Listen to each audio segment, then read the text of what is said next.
Je vais vous parler d'un livre d'un jeune homme qui s'appelle Jean-Yves Dufour. Il a à peu près le même âge que moi et c'est quelqu'un qui est venu à moi après mon passage sur Meta TV. Il y a été invité lui-même il y a quelques semaines, il me semble. Et donc, comme lui s'est penché sur mon cas, je me suis penché sur le sien et j'ai lu un de ses livres qui s'appelle La France face au mondialisme. La France face au mondialisme. Je vous conseille ce livre parce qu'il est très bien. Point. Le mec qui n'a aucun argument. Non, non, non. Je vous conseille ce livre parce que moi, je vais vous dire une chose. J'aime pas les essais. Ça me gonfle. La plupart du temps, on n'a pas besoin d'un livre pour se rendre compte de qu'est-ce qu'est la réalité et quoi en penser. Enfin, c'est du moins mon avis.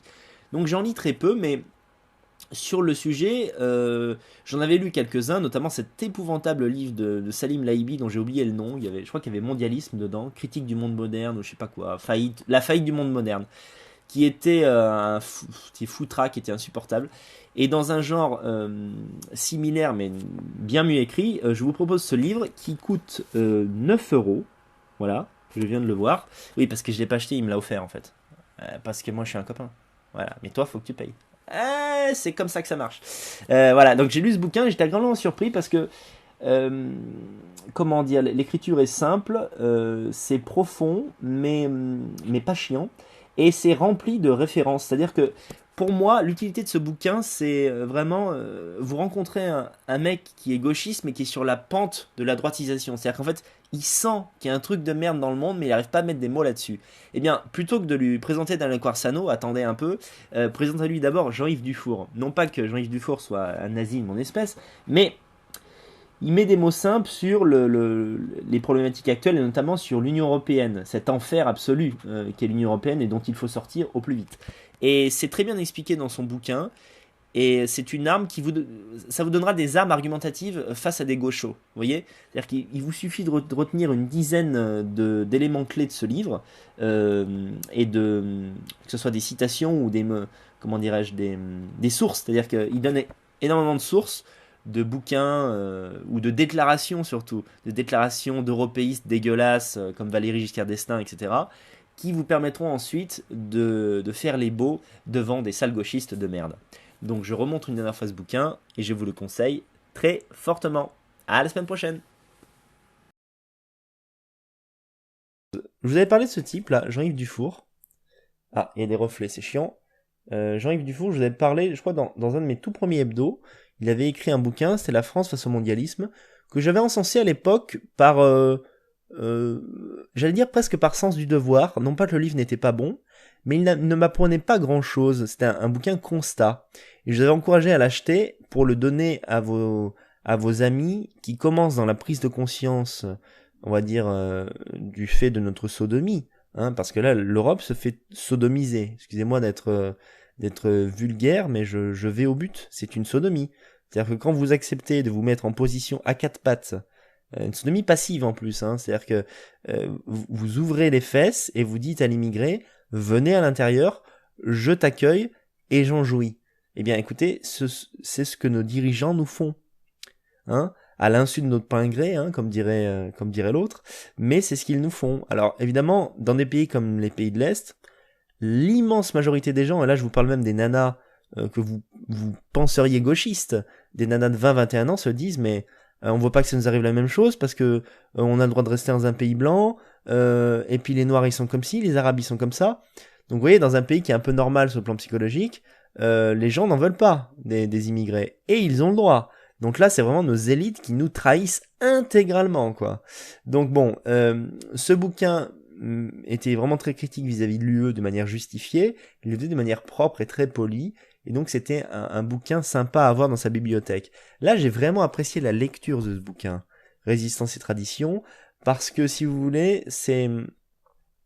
Le principe, c'est de montrer que l'effondrement de notre continent, il est lié à une perte, à un changement de comportement de notre part, en premier lieu, et ce changement de comportement, c'est la perte de la tradition. Si vous ne savez pas ce que c'est que la tradition, lisez ce bouquin. Vous voyez, la tradition, c'est des rituels, des coutumes, des mœurs, un cadre. Le fait que la société ait un cadre. Quand une société a un cadre, elle elle perdure en général, quoi. Surtout si ce cadre est bon, comme c'était le cas de nos traditions à nous, Européens. Donc, ce bouquin vous explique comment on les a perdus, comment cela se traduit aujourd'hui. Un des chapitres que j'ai préféré d'ailleurs, c'est, je sais pas si je vais le retrouver, comment ça s'appelle, dans la table de matière, c'est synthèse de la vie moderne, aspect actif, aspect contemplatif, mentalité ambiante.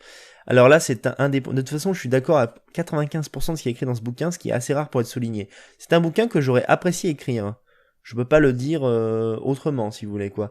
D'ailleurs, j'avais un projet littéraire qui s'appelait Fuir la médiocrité, où j'expliquais aux gens comment se mettre dans tous les compartiments de la vie, comment faire en sorte d'être vers le beau, d'être vers le bien, vers l'excellence, tendre vers ça tout du moins.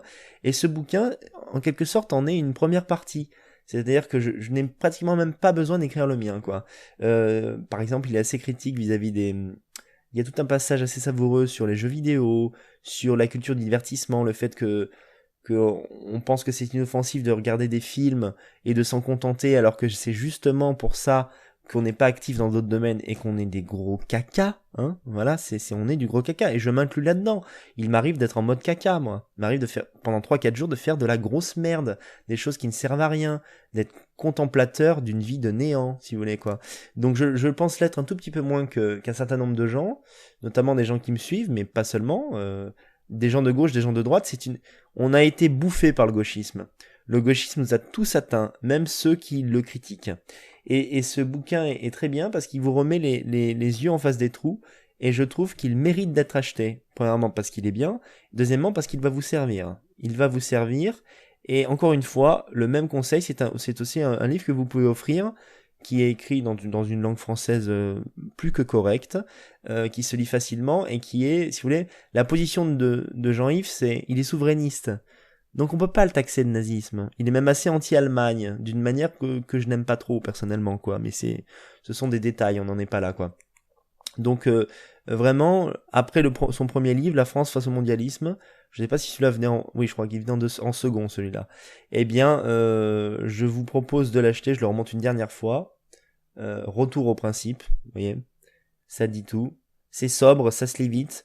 C'est super, c'est pour moi un indispensable.